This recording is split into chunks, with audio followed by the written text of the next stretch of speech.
are the coolest dudes on the planet? United States veterans.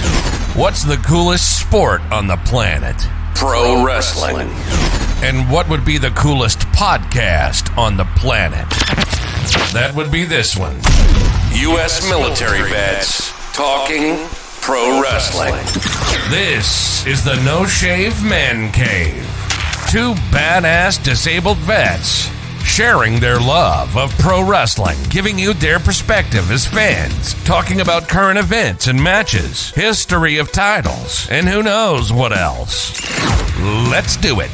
Welcome to the No Shave Men Cave. Now your hosts, Ellie Jair and Jay Tilley.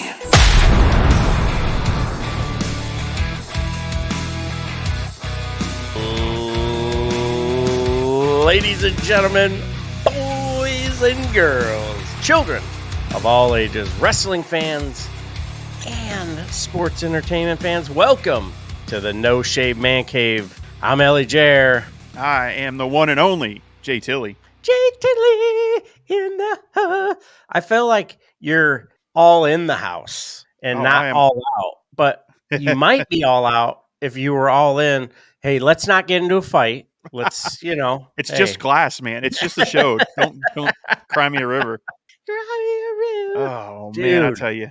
Every significant magical moment for AEW the last 2 years has been marred with either CM Punk showing his ass or someone imitating Punk showing his ass, talking about the pickles and all this other stuff. Yep. But man, like all that aside, I'm sorry, if this is the last time we see CM Punk, he leaves with a victory. I don't know what they're going to do with the new and real World's Championship title. But dude, that show, man, what a freaking show, man. Yeah. I don't even know what to say. Yeah. Man. So we didn't get a chance to record on Tuesday. As people know, we are in Florida, so we had a little bit of a storm to get ready for, so we weren't able to record because we obviously talked WWE, but I'm okay with missing WWE because what also we haven't had to done yet is, we lost Terry Funk and Bray Wyatt this last week. So pretty big hits in the wrestling industry. I mean, we can go in a little bit on that, like maybe towards the end of the show, but what both of them meant. But, with Bray Wyatt, just a genius in creativity, whether you liked him or not, he was definitely creative. Yeah. And then Terry Funk, man, I don't think there's a wrestler alive that can't say they haven't been influenced by him some way or another. Because just an amazing, and one of those guys who would always do a job on his way out, so to speak. So rest in peace to those guys. So talking WWE, I don't feel it's fair to judge their past two shows because I think, they lost somebody really close to them in their house. So, I'm okay with us not poo-pooing all over Raw or cheering or whatever. Yeah. It is what it is. But yeah, All In, man. Dude. Whew, what a show. Man. And 81,400 and something people. The shoot ticket sales. So the highest Jericho. ticket sale. Yeah, Jericho Wednesday night. Shoot. That's a shoot, brother. But yeah, it was golly, man. What a show. What a show. Too bad they didn't follow it up with a good show, but it was a good show. Man. Yeah. Like I think this show was better than the Raw after WrestleMania.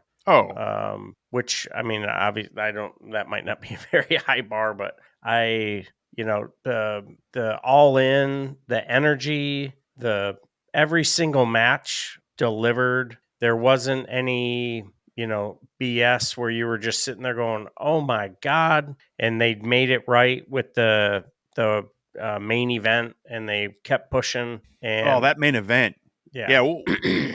Yeah, I agree, man. That the whole show was. I can't think of a match on the card that I was disappointed in. I mean, from top to bottom, everything on that show was phenomenal. I mean, even the pre-show stuff, like the Aussie Open, I did not see.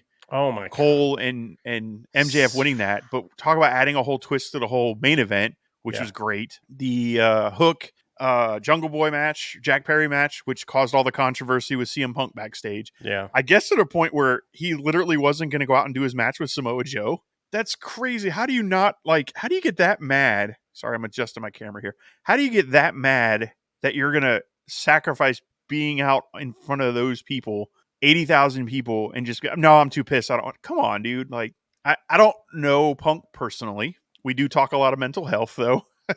And there's everybody in the world is not out to get you. And I just feel like you said, everything he's been involved in, there's controversy behind. Even Collision Sucks, is getting too. controversy now. It's just, Sucks. so it's like I've told my daughter before. She was freshman year, maybe, I don't know, maybe it was last year in high school, but oh, this friend's this friend's that. And I finally looked at her, I'm like, baby, if everybody around you is an asshole, maybe you're the asshole. Like, Yeah. maybe look inside a little bit. And I just feel like he is so into, like, everybody's out to get him. It's a personal slight. Dude, you're an adult, man. Like, grow up. Yeah. And I'm a fan of his. I like watching him.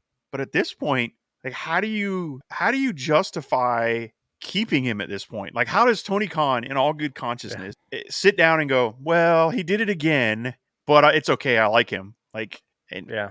I don't know Tony Khan personally either. I wish I did. Hey, Tony, give me a call. Hey, I can help hit you with me up, leadership. man. But Yeah. I just feel like somebody put it to me once. Well, I do remember who it was, but I'm not going to put it out there. Said that Tony Khan is like the nerd in high school who drives around the Ferrari because he's got a rich dad. So all the jocks hang out and love him. And I'm like, oh, that kind of makes sense. Like, Yeah. he's the guy with the money who, but he doesn't want to piss anybody off because, he doesn't want him not to be cool anymore. Right. I'm like, I could see that because he is such a fan and a mark for wrestling. Not that there's anything wrong with that. I am too. Yeah. But you can't let these guys walk all over you. And I feel like he needs like an enforcer. He needs like an Undertaker backstage holding wrestling court.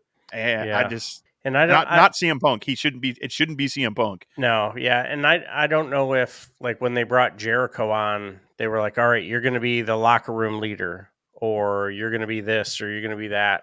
And there was probably a little bit of that. And then, when the Big Show, Paul White, went over there, and then probably Mark Henry.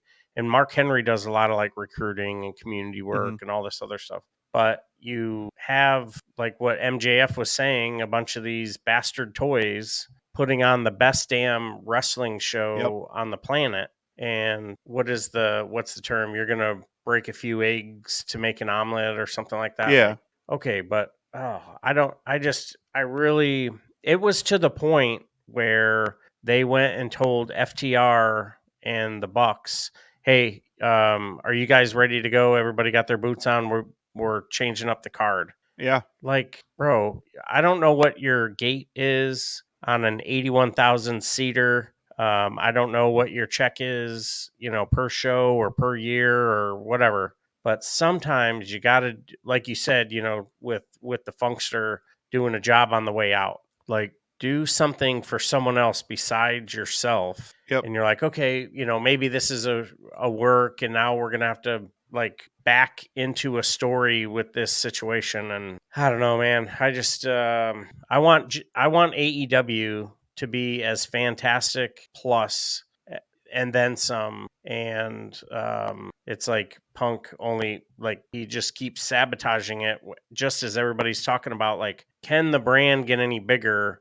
Well, here's a way to get bigger, but here's Punk spitting on everybody. But I don't know, man.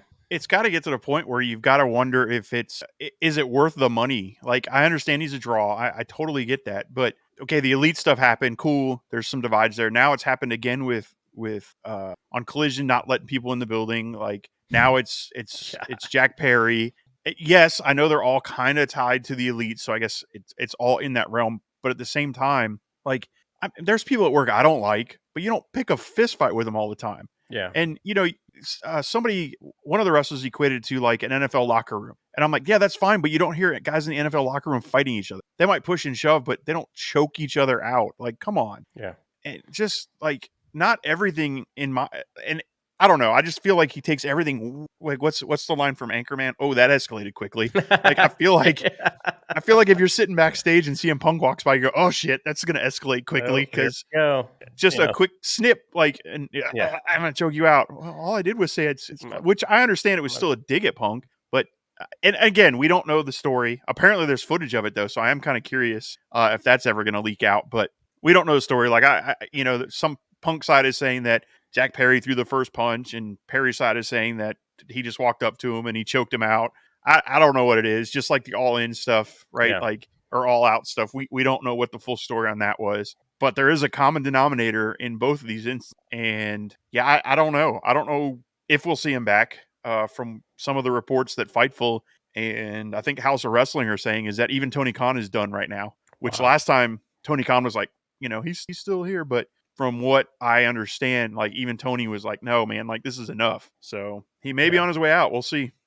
Well, with all that aside, Punk still was able to go out and have I feel, above average match. And I'm like super critical of CM Punk. I love Samoa Joe. But I thought they had a great match. I felt like they told an awesome story, and the crowd was so into it as, whoever it was that was fighting from underneath. They were cheering and jeering, and it was a good. I felt like the card was sequenced really well, including it was 0 great. Hour, and like each match made sense. It didn't blow everybody up too soon, and all the way up to the crescendo in the main event. Like, dude, very cool. Yeah, we were sitting here watching it, and one of my worries was like, oh my gosh, they're going to blow this crowd out too early. Because you had the Punker match, then you had the Golden Elite versus the Bullet Club Gold. Then you had the FTR Bucks match. I'm like, oh, golly, like I'm getting up and up and up. And then they kept going, and I'm like, okay, I'm out of breath. I can't imagine what the people in the arena were like. Yeah. And you could see a little bit of it. They came down a little bit for maybe it was the women's match, but they pulled them right back in. They were still in there. And then I would say maybe the Acclaim House of Black match wasn't the top match of the night, but even still, they were up and cheering for the big spots that they were supposed to be up and cheering for. Yeah. And it was a title switch, which was cool. Very cool. Yep. And then you mentioned the main event, man. I can't think of another match that I've enjoyed as much as that one. And not just from the in-ring action, just the comedy part of it, the throwing chair back and forth and putting on his head. When he put it to on the his drama. head and laid down. Yeah, and laid down with it on his head. And the neck bumps and the just an overall really good match to the point where if we were to record that, what's one wrestling match you would show a non-wrestling fan to get him into, this might overtake Hogan versus The Rock, because yes, they're not as big names, but you could sit down and you could immediately figure out the story. Yeah. You can watch the drama unfold because they told a magnificent story to the point where I was believing MJF is going to be a good guy from now on, no matter what. So, and I love this. I'm still a scumbag. I'm just your scumbag. Yeah. That's what a great awesome way to play. Yeah. Shit. What a great way to be an asshole heel, but still be a baby face all the time. Like, just perfect. Man. Whew. Yeah. And then the end. Oh, sorry, go ahead. No, I was just like as the card continued to progress through, and you get to the main event, and you're like, and I was like nearly spent. I was like, man, this has been fantastic. And you have these larger than life characters with the WWE. And back in the day, my WWE brain would say, well, why aren't they like a cartoon character? And why aren't they, 6'8" and acting like they're, from a different country or a different belief, or they're, spitting on whatever. The character work that they did and continued and did on Wednesday, like, oh man, the Tony Storm, she's just like, love this character. Oh God. So I'm really looking forward to, how Christian and Luchasaurus, how this is going to progress. Luchasaurus has to defend his title. So that's good. That's going to be funny as hell. We got the new trios title belts, which, was pretty cool with the tails on it. I thought that was pretty slick. And man, I thought the card had a little bit of everything. And, Samoa Joe and CM Punk, wonderful match. I thought the Bucks and FTR, probably not as good as the dog collar match with the Briscoes, but still a really damn good match. And, man, that it just, we were talking, we were sitting there and watching the show as everybody's like, you can only hold your breath for so long. And they kept you right at the cusp of, I'm going to black out. And then okay, I can breathe.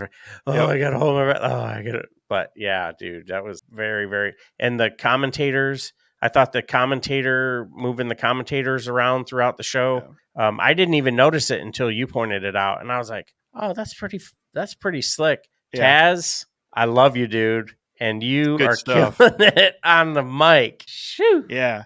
I listened to Taz and I'm like, wow, they really stifled him when he was doing commentary in WWE. Like, you Serious. can tell that Tony Khan is pretty much like, say what you want to say. Like, here's some talking points, but I'm not Yep. going to read the script to you in your ear. And I think, JR, same way, like some of the things he says, he's very blunt. You can tell when he's not liking something. What's the referee looking at? Or doesn't even matter who's got the tag, but Yeah. it allows for a really good, enjoyable commentator team. And I like the fact that each of them got to come out and each of them got to do their commentating in front of 81,000 people, Dude. the largest paid wrestling crowd ever. That's awesome. Everybody got to be part of the piece of history. And I feel like we are a piece of wrestling history personally.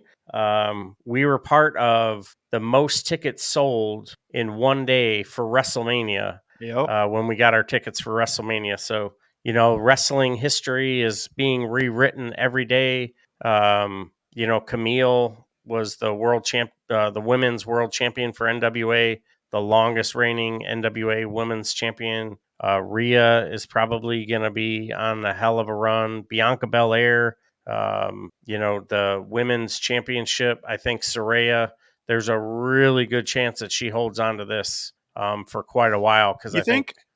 I think there's some meat on the bone with the outcasts and who's doing what to who, and they can prolong it because you have Collision sort of doing their thing with the TBS championship. So that I think will be a big focal point. But yeah, I don't.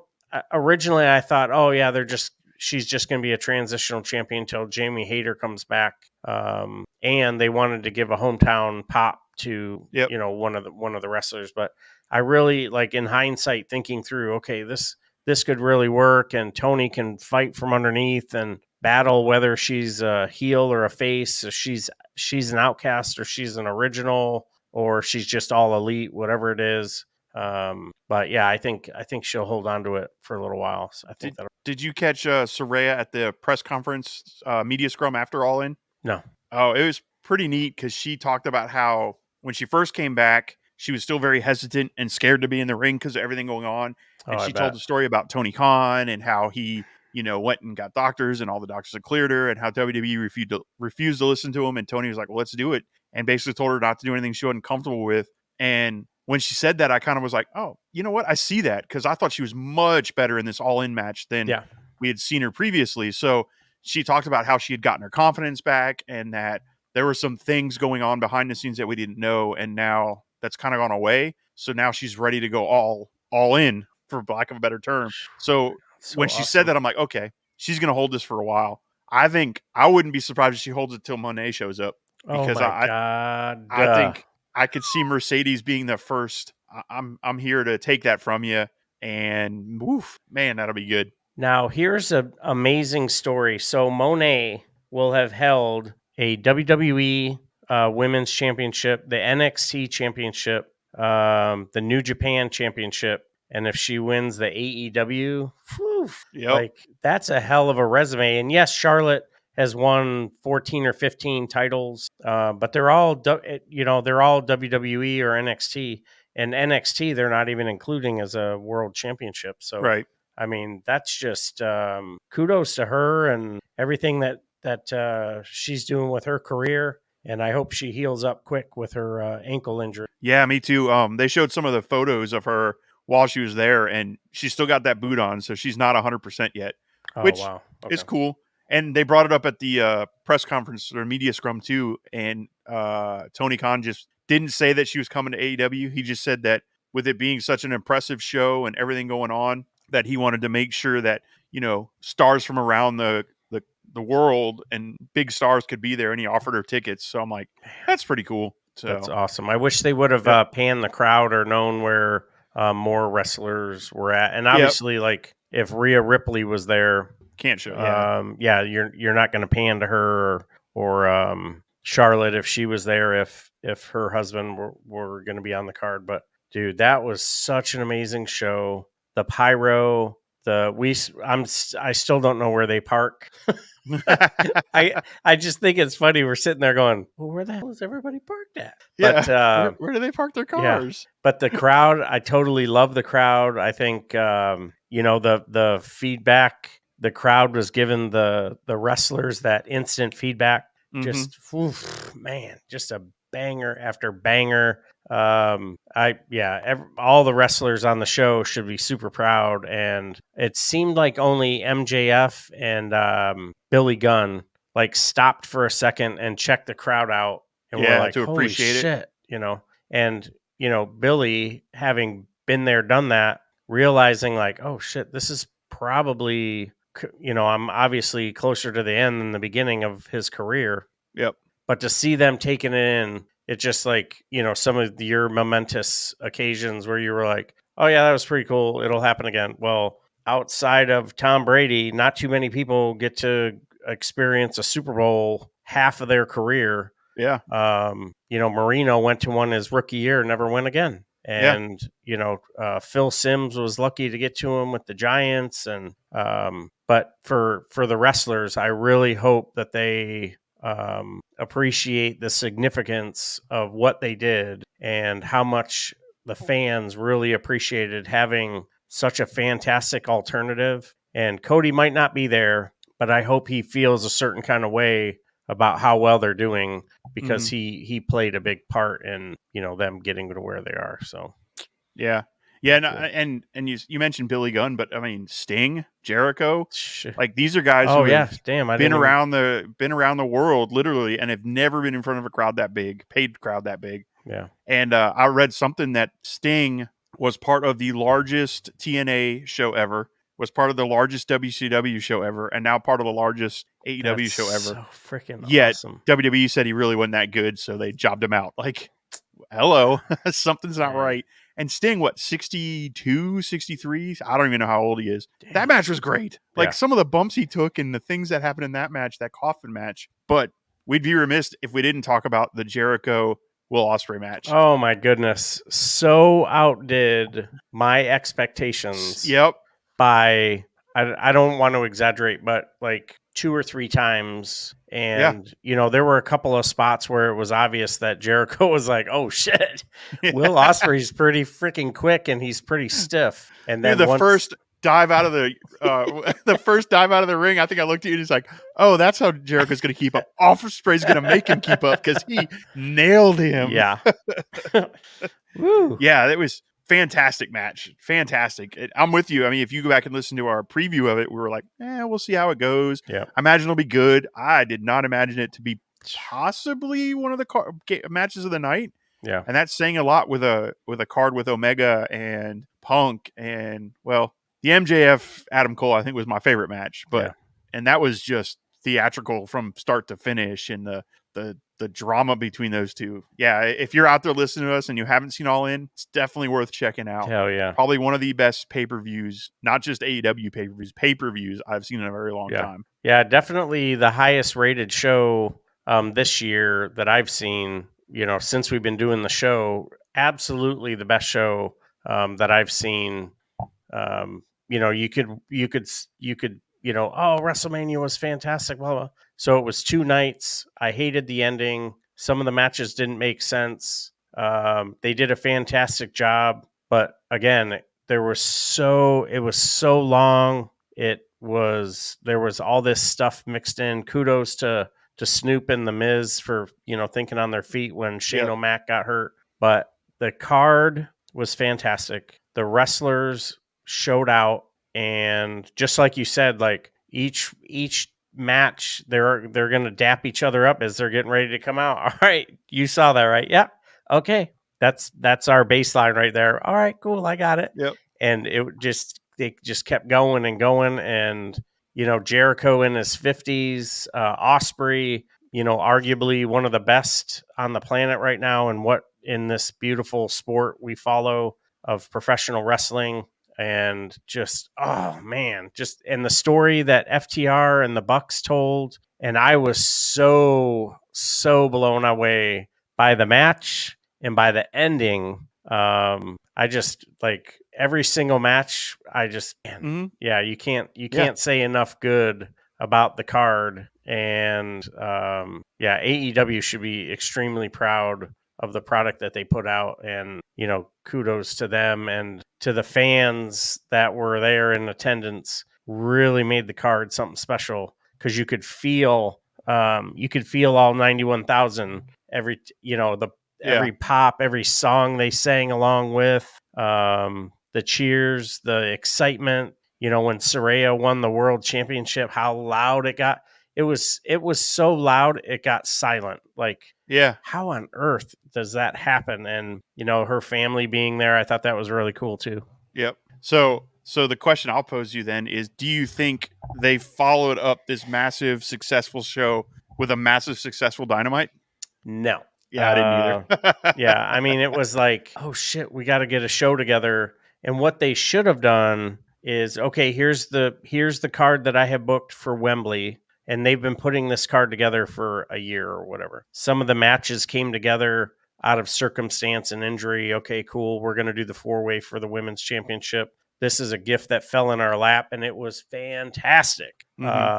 Okay, there's the card. Now we don't have Miro. We don't have, who's some of the other wrestlers on the card. You could have an update from Jamie Hayter, which ties into, Saraya pinning Tony, which is obviously going to come back to play in the story. You could do something, talking about one of the wrestlers that wants to settle a score, and Brian Danielson. There's a vignette from him. Or you could have, they could have booked the two shows parallel, so it didn't seem like, oh shit, hurry up. Like, okay, well, yeah, they just got back from England. They're probably tired. They wrestled on Sunday. They probably traveled late Monday into Tuesday, and they don't even know what city they're in. So they're not going to go, Illinois, what do you want to talk about? Like, yeah, it didn't, it wasn't as successful. I thought some of the backstage stuff was really good. The Bang Bang Gang, they're slowly building some momentum. Juice Robinson is so freaking annoying. He's a perfect, But I love him. Yeah. Like, he's a perfect complement to the confident, cocky Jay White and the Guns, and he's just sitting over there, one of those. Yeah, what do you want to do now, Spike? What do you want to do? Yipping at everybody. Whoo, man. Yep.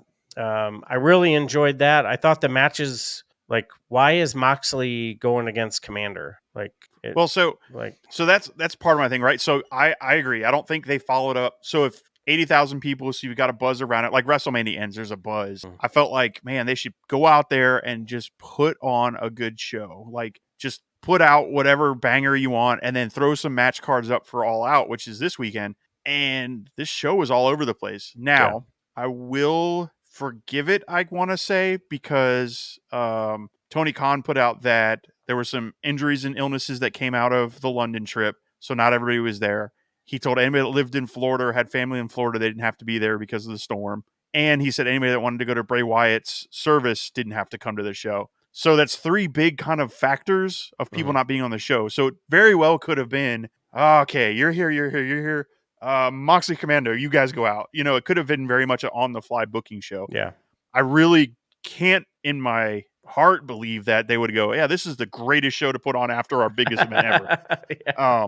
Because there were parts of the show were blow away great. Yeah. And those are the ones I think were maybe supposed to be there, like the Bang Bang Gang and the FTR Bucks thing leading into their 8-way match at All Out. Cool. I like that. That's going to be fun. Yeah. The Adam Cole, Kingdom and Roddy Strong stuff. That was good. I enjoyed that. Yeah. That was probably booked. The Orange Cassidy match with Penta. Oh my God. What? And then his Freaking promo Penta, after that. Dude. Yeah, that's a great point. Like, wait a minute. He's from wherever. He weighs whatever, and he's cutting a promo, and like a passionate promo. Dude, that was the CM Punk "Tell Me When I'm Telling Lies" promo that I totally look at. Orange completely different. I was shopping trying to get a Titus O'Neil shirt, and a couple other T-shirts for some superstars from Florida, and I am now going to go get me a Freshly Squeezed T-shirt because that Yeah. dude, I am uber invested in that cat, and I'm turning and pointing. I'm making room for the AEW International Championship. Yeah, 'Cause I want that. cat, I want that belt too. dude. Yeah, Yeah, it to me, it's probably the most important belt in AEW right now. yeah, Not to put. So I think the best story in AEW right now is definitely MJF and Adam Cole. Yeah. I think it's the best story going in wrestling right now. I think it's better than the Bloodline was. Forgive me, throw stuff at me if you want, but I think this is more entertaining than the Bloodline stuff. I feel like some of the Bloodline was great, the Sami Zayn, all that, but now it's like, get on with it. This has been great, from the funny vignettes for their tag match to the emotion that showed in the main event to now they're going to continue on with this storyline. And now obviously you're going to get a feud between the Empire and MJF and Adam Cole. So there's all this stuff building to it, which I'm really enjoying. But yeah, that promo, and when he grabbed the mic, I'm like, Orange Cassidy I don't think he's ever done a promo in front of the crowd. And man, he started talking. That's a good point. Like, yeah, I don't think he's ever done one. Yeah. He just asked Renee if she wants to be in the match too. Yep. And when he started off, when he went, chair. I'm tired. I'm like, okay, so this is going to be an, and then he goes, but it doesn't matter. I'm like, what? And then he went off. And it's funny you said it was the CM Punk promo. I feel like this was a direct response to the CM Punk stuff when he talked about, this title matters. I'm going to come out and defend it. And this, I was like, I feel like, the locker room, we may have disagreements, but we're a bunch of misfit. Like, he even went with that same thing, the misfit toys thing. Like, I was an outcast and told I was too skinny, never going to do anything, would never be in wrestling. And here I am holding the title that is the most defended and all that. I'm like, all right, that's pretty cool. He's got most title defenses in AEW history. Like, he's got some really cool stats on that. And I cannot wait for Moxley Orange Cassidy. Like, in that promo, I was just like, I've wanted to see that match, but I'm like, I'm fully, I don't want him to lose now. I want him to beat Moxley. Oh man. And I'm just like, let's go. That would be very, very significant if he comes out the winner of the champion of the match. Not only is he still the champion, but the fact that he's going to beat a 2 or 3 time AEW champion, a multi-time WWE champion. He's won championships all over. He won the New Japan United States Championship. And I don't think it now is the time for him to lose the title. But I think if anybody is going to carry the title, it should be someone as significant as like a Jay White or a Moxley or Danielson or maybe even a Miro. So I could see it like somebody like Okada or that's a good one too. Yeah, somebody, because if you want it international, like give it to somebody like Okada or one of those, someone from New Japan or AAA that can come in and like Vikingo. Well, he's still kind of mid card. I hate to say that because I love the guy, but have somebody like that come in and win it. So now he can defend it in these other things because it's supposed to be the international title. But I can't wait for that match. I think it's going to be fantastic. Yeah. The flip side of the coin, though, is I feel like this is a split Ring of Honor / AEW card. So I thought it was interesting. We're getting Samoa Joe versus Shane Taylor, I think his name was. Mm-hmm. I was like, okay, that came out of nowhere. We got the Ring of Honor tag champions. Apparently, Athena is going to be defending against Billy Starks. So a lot of Ring of Honor stuff. And I don't know how much of that is also affected by some of the all-in injuries, sicknesses, and people not being there. But I felt like, and obviously with Punk not being on the card in Chicago, that's a big hit. So that's a draw they're going to have to fill. And I don't know if the Bucks and FTR versus the Bang Bang Gang or fills that hole on that card. So, well, you got Omega Takeshita already on there. So maybe we'll see. I'm very curious what the Elite get in Chicago as far as cheering or booing. But, it's going to be interesting, especially now that Punk is suspended again. Yeah, so I was gonna say like who else would get MJF would probably get a decent amount of heat because he is the world champion, but he never beat CM Punk for the title, and the crowd's gonna feel a certain kind of way. And it's like Cowboys fans and Raiders fans, the blind fandom, completely unrealistic every year. Oh, this is the year, really? what did they do different last year than they did? Like they won 3 games last year. You might get 4. It's just so blind. I don't know. And CM Punk, fantastic. The pipe bomb promo. The fact that when he came back, he seemed like he was happy and in a great place. And now it's just a dark cloud on 2 major events, which is super unfortunate because he had a great match, and for it to end up that way, even to the point where they're about to change the card, which would have really sucked because And it delayed the show by 10 minutes. Yeah. And and then so now here's Samoa Joe, like, well, dude, like, be a fucking, come on. And then you got Miro. Miro and him evidently got into it as well. So yeah, apparently like, that was more of a so Brian Alvarez reported that, which I'm sure he reported what he got told, but Miro and CM Punk have come out and said that they were just joking around, that it wasn't anything serious. Good. But obviously with everything else going on, that got added into it and made it bigger. Yeah. But yeah, I mean, even the fact that you're joking around back that on a night that's happened earlier isn't probably the best thing to do. Yeah. And like I said earlier, like there are people at work I don't like, but I'm not choking them out, right? Like, I mean, my job gets pretty stressful, but I don't go, I can't take it anymore. That's I'm gonna it. put you in a chokehold.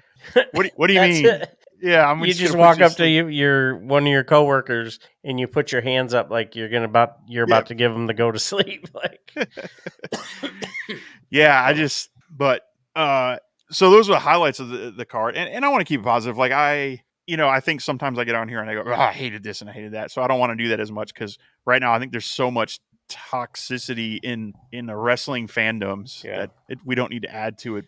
Yeah, but there were parts of this that was very disappointing. I didn't think the Mox Commander match was bad. No. I just think it kind of came out of nowhere and didn't make sense for any storylines. Like I said, I have to believe that it was Mox was there because he was going to do the thing with Orange Cassidy at the end, and it was shoot, we don't have XYZ didn't show up. Can you go out and wrestle Commander? Yeah, okay. Because I could see Mox being like, yep, I got it. We can go make it work. And there was a couple other things on the show, like the women's match on the show. The tag six-way with I can't even remember who was in it on the heel side, but I felt like that was a very odd mismatch of people together. Yeah. Like I'm wondering if it was supposed to be Statlander, Breaker, and no, well maybe the Outcast versus those 3 or something, because then you could still do the Ruby Soho thing with the attack at the end, which is I'm cool. Like I'm down for that match, and I'm down for Statlander getting involved with them. But I don't know, there was just things in this card that felt disjointed. It felt like some of it was planned booking and some was like,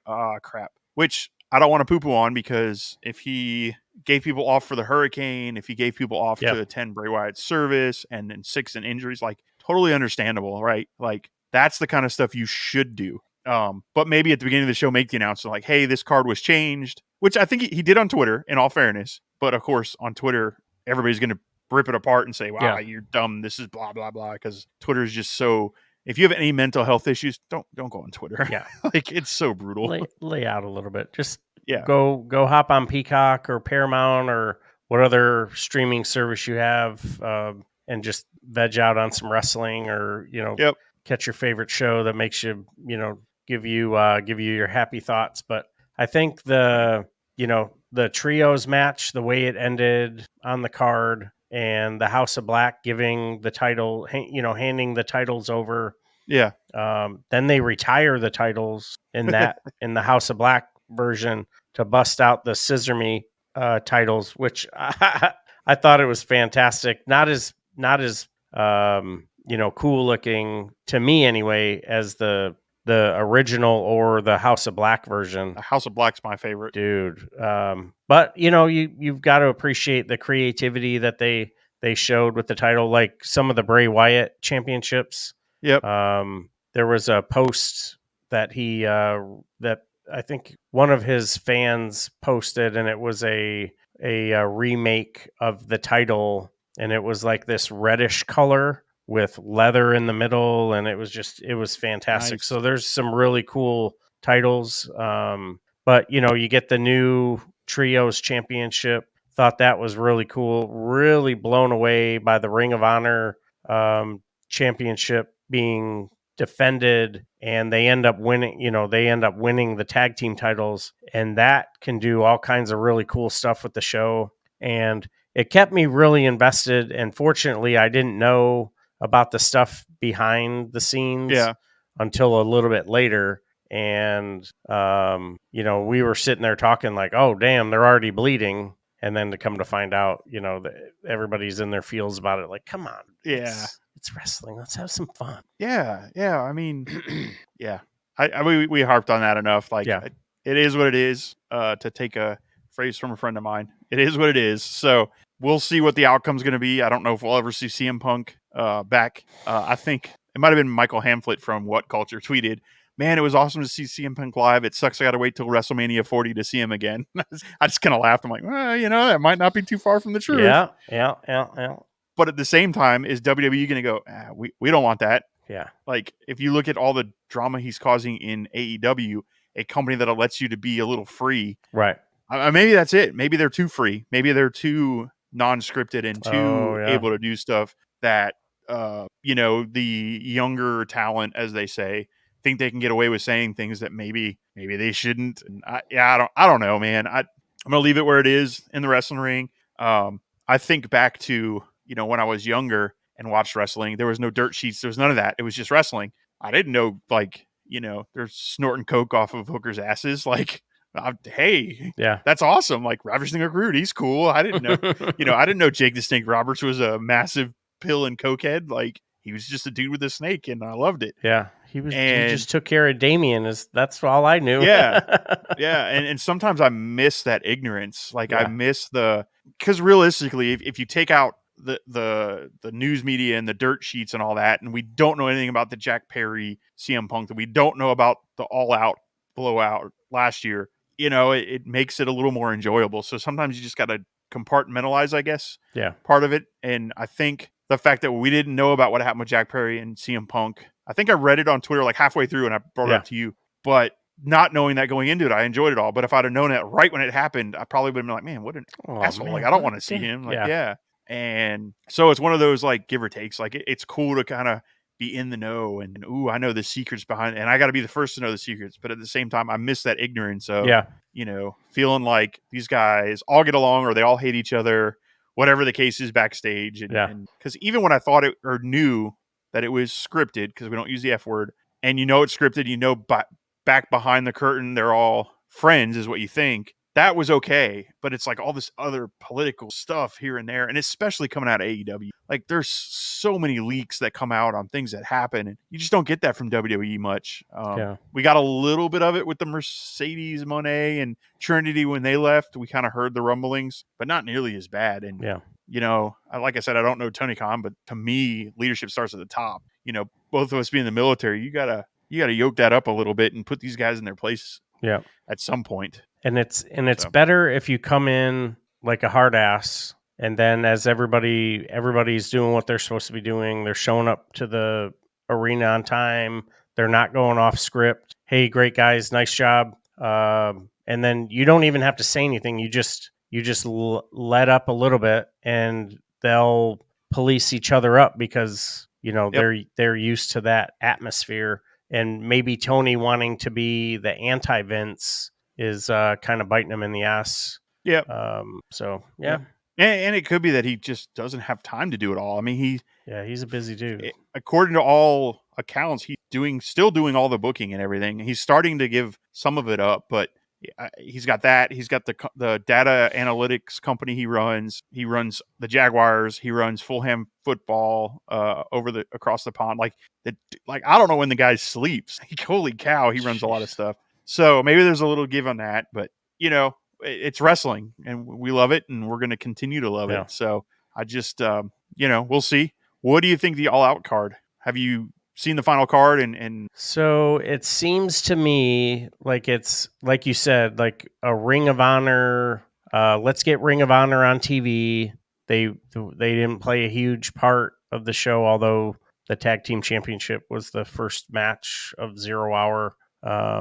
But I think, I don't know if, because they didn't really talk about what the card is going to look like, because they were still trying to put the card together for All In. So it's not like, oh damn, I thought we were going to see this match, now we're going to see that match, because we didn't know what we were getting. All I knew was Hobbs and Miro, and I'm Yeah. in for that. I want to see Miro rise from the ashes with this new character work that he's doing. Watch Hobbs just become a freaking monster right in front of everybody. I don't know how I don't know who wins that. Yeah, I think it's going to be a double count out, and they're going to have to continue on, I hope not. whatever.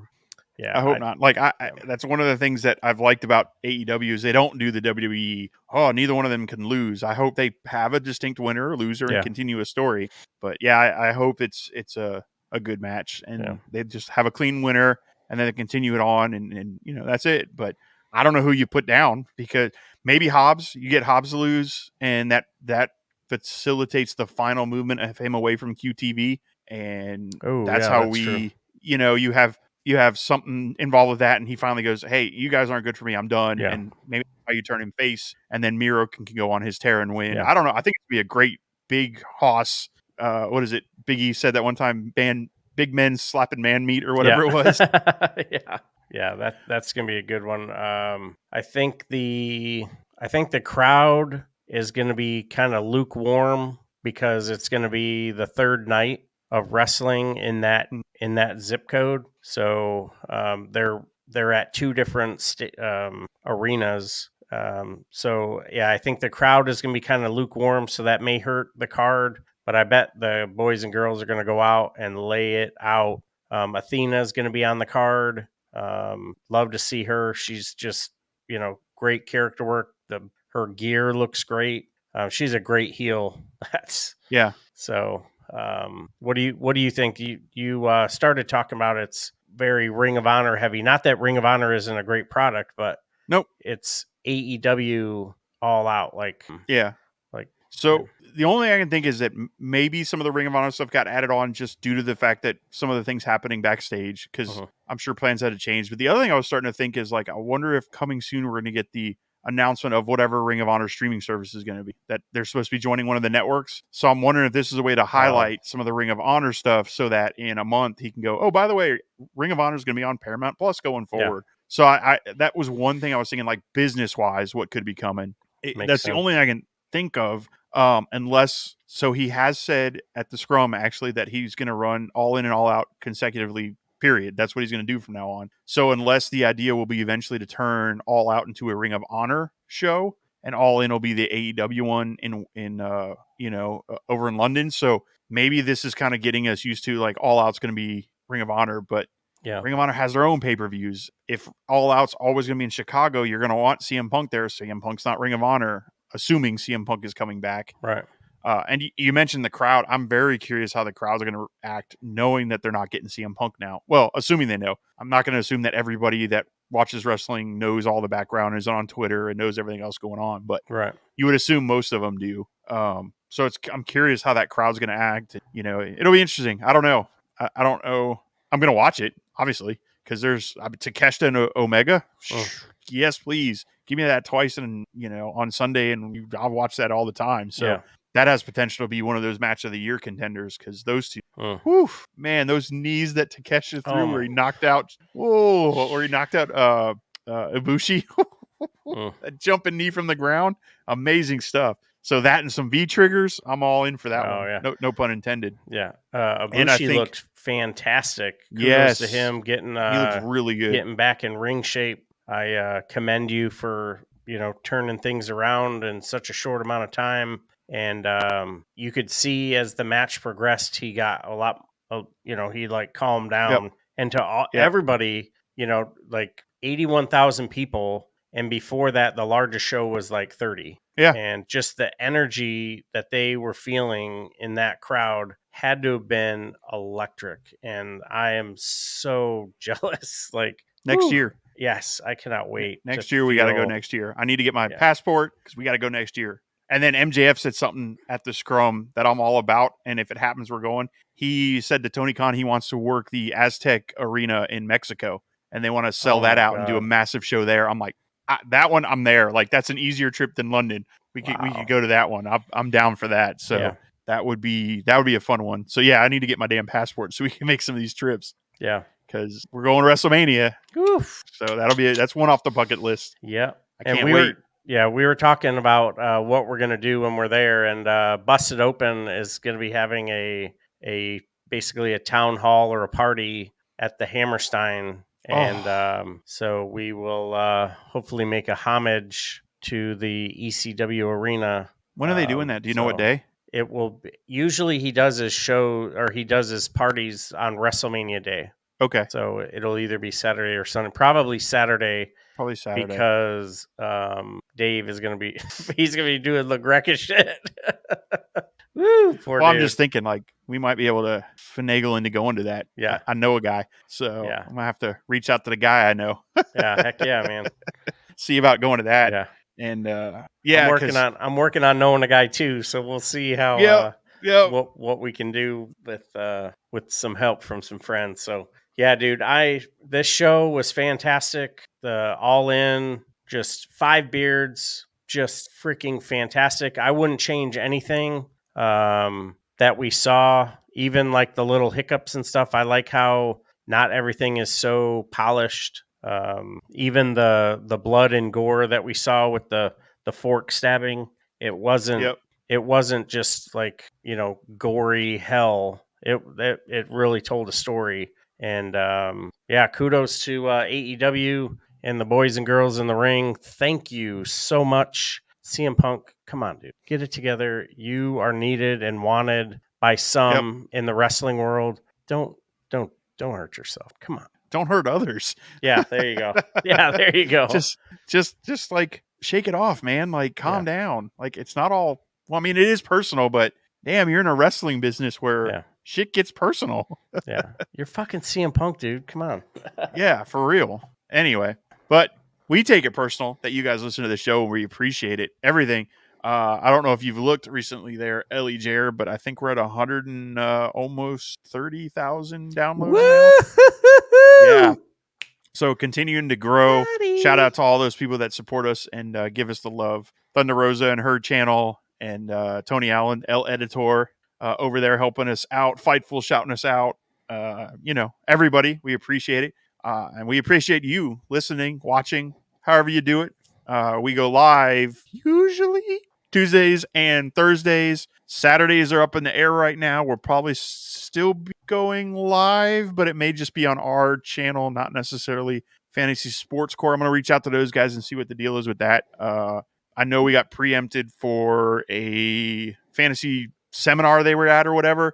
So I'll reach out and see if that's going to be a new standard spot for them. And if it is, we will maybe find a new spot on their channel. If not, we'll see what we can do.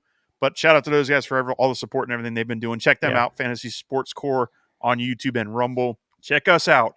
If you want the audio version to whisper in your ears, sweet nothings, check out our podcast, wherever you get podcasts from, Apple Podcasts, Google, Spotify, whatever the other ones are. Anywhere you get a podcast from, like I said, even some I've never heard of, you can get us. So check us out there, No Shave Man Cave. Again, Rumble, YouTube, No Shave Man Cave. Follow us on the socials, X, Twitter, all that good stuff, No Shave Man Cave. Pretty easy. If you want to get in touch with us directly, noshavemancave@gmail.com. We check those emails daily and send us some fan mail or respond and give you a thumbs up and whatever. We'll interact. We talked about Twitter being X being a little toxic place. So if you haven't seen us on there, that's probably why. I get on there and I get frustrated and mad, so I don't get on as much as I should. However, we are on Threads now, so I will get with Ellie J here off this and get all our logins and stuff so I can start maybe participating on that a little more. I don't know if it's going to be less toxic or not, but just Twitter, man, it gets hard sometimes. I read it and I just want to rage out at some people, and I'm like, all right, calm down. Not everybody has to have the exact same opinion as me. Yeah. Even though they're wrong, it's okay. It's just kidding. But yeah, we appreciate everything. And don't forget to like and subscribe and share us out there. Like and subscribe is very big on Rumble and on YouTube, so we appreciate it. If you want to get notified every time we're live, hit the little bell icon so you get notifications also. With that, it's time for the hot tag for the Marine to take us out. Bump and feed. Hiya! Hey, wanted to thank everybody for all of the love and support. Keep it coming. Keep it coming to our boys and girls, our ladies, our gentlemen in the armed forces, our brothers and sisters in arms. Thank you so much for what you do. Hurry up, get your ass home. We need you back here safe. To all of our fans everywhere, keep doing what you do. Take care of yourselves. Take care of each other. And we'll see you on the floor. You've been listening to the No Shave Men Cave.